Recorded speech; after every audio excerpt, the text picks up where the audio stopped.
Friendly Friday, everyone. We are so happy you're here with us. As you might not know already, we're #1 in late night TV again, beating everyone from Colbert to Brian Williams. And we did it faster than it takes a bite and fart to clear an elevator. We never thought it would happen so quickly, or we would have created a Deadpool. The competitors are dropping faster than runners in a 90 and over marathon. So this show's #1. Thanks to our audience, our amazing, yes. All right, that's it. That's enough for you. Our great panel, a host with so much sex appeal it should be outlawed. But also our guests, like tonight's Brett Baer. Yeah. Yes.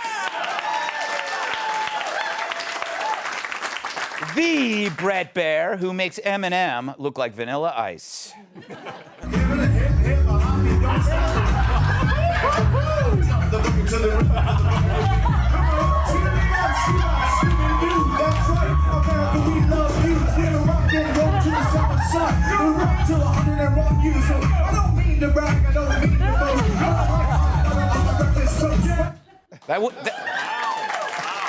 That went on for 5 hours.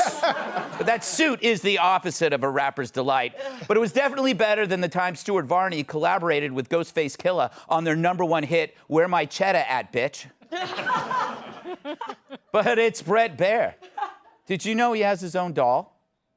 Sometimes I need the hard news of the day, but other times I just want to cuddle. Why can't I have both?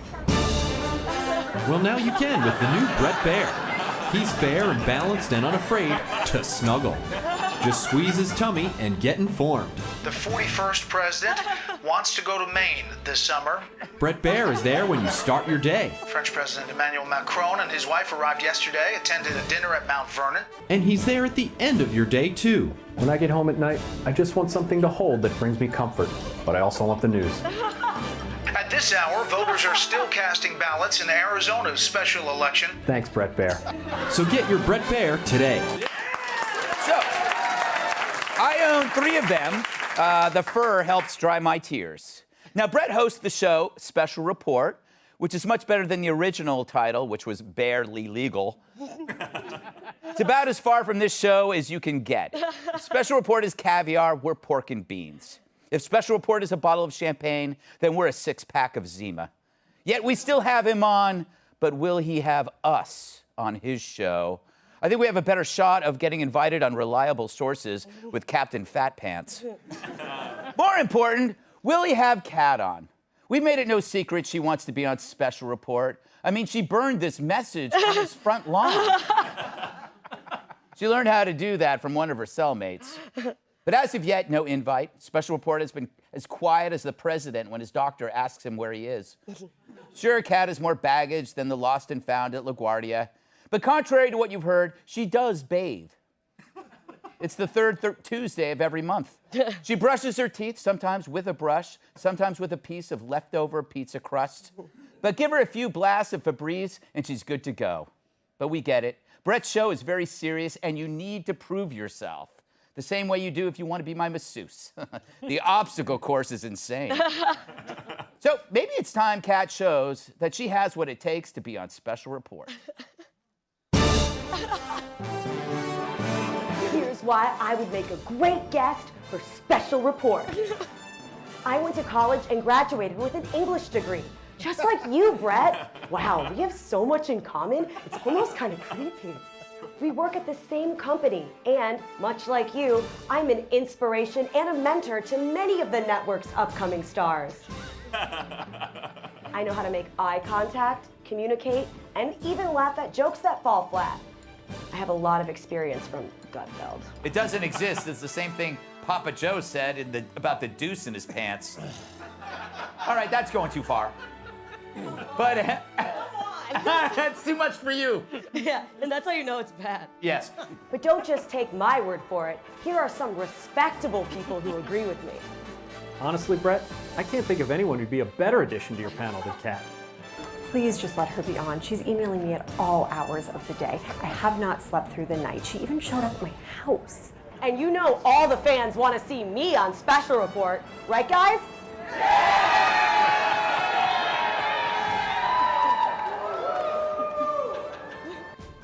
So, So, in conclusion, if I'm on special report, it won't be a problem. I'll stay out of everyone's way. I won't eat a lot of food. I'll provide my own clothes and even chip in for gas. So book Cat on special report and give America the 6 p.m. Eastern it deserves.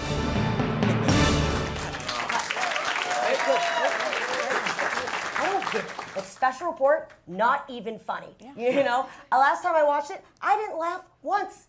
Okay, and I don't get what is so hard about Brett's job anyway, right? He just says what happened. You know, it's not like he has his boss on set with him all the time, telling him he's an alcoholic drug addict with a failing marriage. Whoa, why is that light still on? Why is it on? I said cut. I said cut. No, cut. Well, Kat, that didn't end so well. Just keep going with the monologue. Okay, I will. To the monologue. Good news on the COVID front. In Austria, a brothel promises 30 minutes of VIP treatment in a sauna with the sex worker of your choice in exchange for the customer getting the vaccine. Not included all the shots you'll need after. Meanwhile, over here, all we get is a juice box and graham crackers. No happy ending there. But the point is this. This is what you see when you're on a war footing. And everyone wants to reward the troops. And we are the troops. Instead of shooting, though, we get the shots, which makes it tough to see when this is going to end. Even the New York Times is asking if it's time to start moving back to normalcy. As they say, COVID now presents the sort of risk to most vaccinated people that we unthinkingly accept in other parts of life, like driving or swimming or eating at Arby's. But there isn't going to be a day when we wake up to headlines proclaiming that COVID is defeated. But that's the thing about war. It needs an ending or it won't end. Here's a question. What do the pandemic, Afghanistan, and the drug crisis have in common? They are all seen through the war filter. We have a war on drugs. We had a war in Afghanistan. And of course, a war is being waged against a virus. And they all show us that unless you have a declaration of surrender from the other side, we never declare victory. It can keep going on forever, even though to everyone it feels like it's over, just like The Daily Show.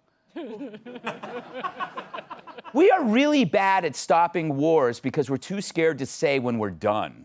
The drug war is a disaster, and yet it goes on forever. The Afghanistan war was our longest, and we ended up worse off than we started, thanks, Joe. And we now have bureaucrats who keep moving our COVID goalposts based on a refusal to accept any risk, no matter how low it is. Meanwhile, we chip away at our freedoms under an authoritarian state where citizens are deputized to narc on each other, which enables the war to continue and allows the people in power to keep flexing like they're Chris Cuomo on chest day. And the war machine is now the pharma machine. Follow the money and you see that declaring victory hurts a lot of bottom lines, which is why I'm going to Austria for a few weeks. If anything, to lend a helping hand. Everything for the war effort. Let's welcome tonight's guest. This bear never hibernates when it comes to breaking the news. Host of Special Report and Chief Political Correspondent, Brett Baer. I hope doing this show won't ruin his chances for re-election. Republican Ohio Congressman and author of the new book, Do What You Said You Would Do, Jim Jordan.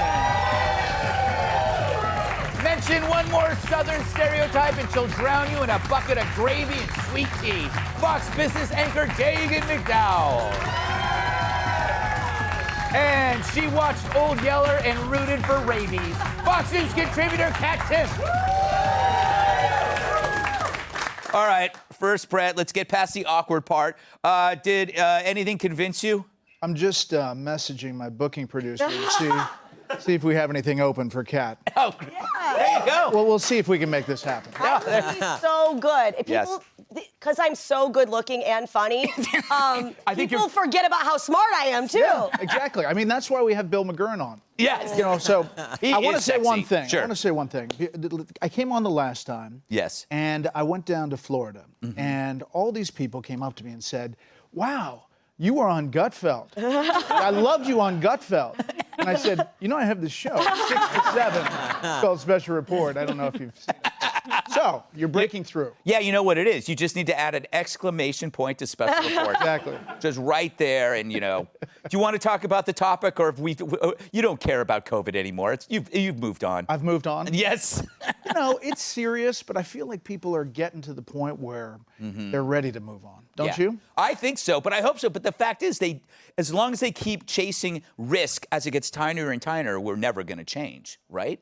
That's my fear. Well, remember, we started with, flatten the curve. Yes. Prevent the hospitals from overrunning. Now we have to eradicate COVID. So it's very serious, and people have lost lives, and families are affected.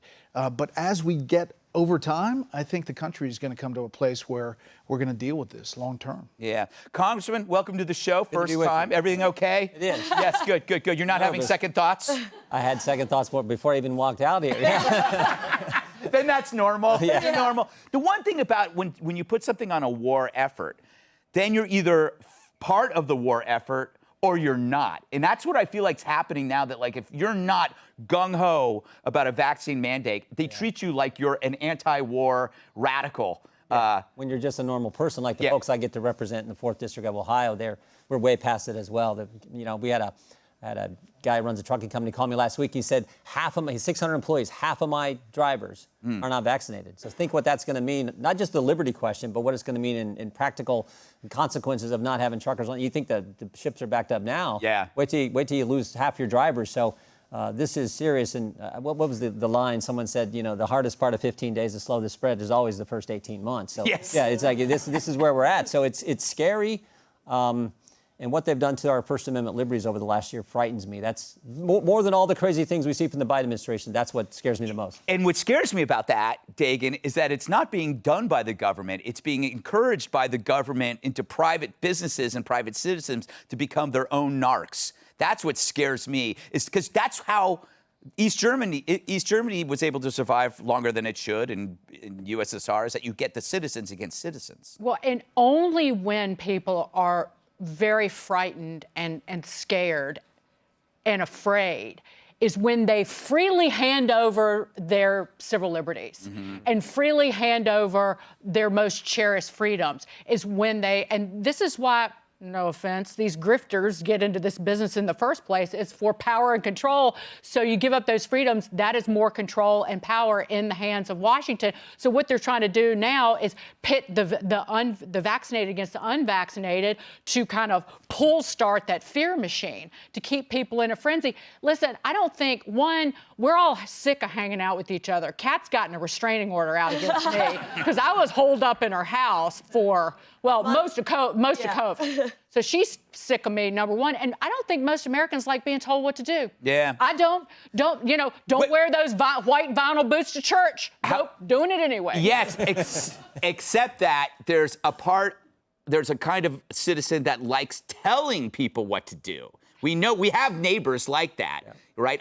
By the way, I lived inside her walls during COVID. Wait, you were there? Yes, she had no idea. That was the smell. Yes, exactly. I thought it was like a dead possum. That was a callback to the movie Bad Ronald. But those people are getting sidelined. Yes. Because people are sick of I'm sick of having an acne face like I've been in a cherry pie eating contest. Like a ring around my mouth. It's not what you think. Again, don't tell me what to do. Don't tell me not to date, pigpen Jesus with no shoes on who likes to, eat with his feet for fun. Yes. Don't tell me that, because I'm going to do the exact opposite. Pigpen Jesus. He sounds hot to me. That's quite a nickname. Kat, have you dated a pigpen Jesus? A few. Some of them had tattoos. Yes.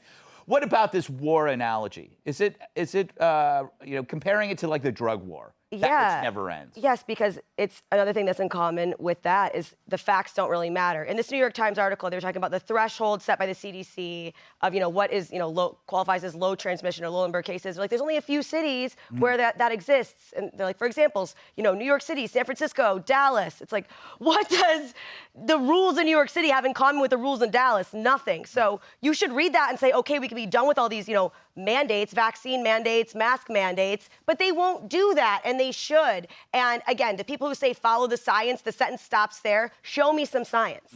Exactly. I will say, overseas, they've had another wave, right? Yeah. And so it's scary when people see that. And there are families that are affected. So the vaccines work, but the mandates are the real question. Yes, agreed. I'm vaccinated, but I'm anti-mandate. FOIA request today. CDC is out and says no one who got COVID and recovered has passed it on to anyone else. Where's that science? They don't account for the natural immunity. That's the part that troubles, I think, so many of us. Can I like tongue kiss people now, strangers? Yes, you can. Because I had COVID. Like, I'm not giving it to you. Yeah. Down to CVS. But now they're pushing for like they want a booster shot every 3 or 4 months now. And when is that going to become mandatory?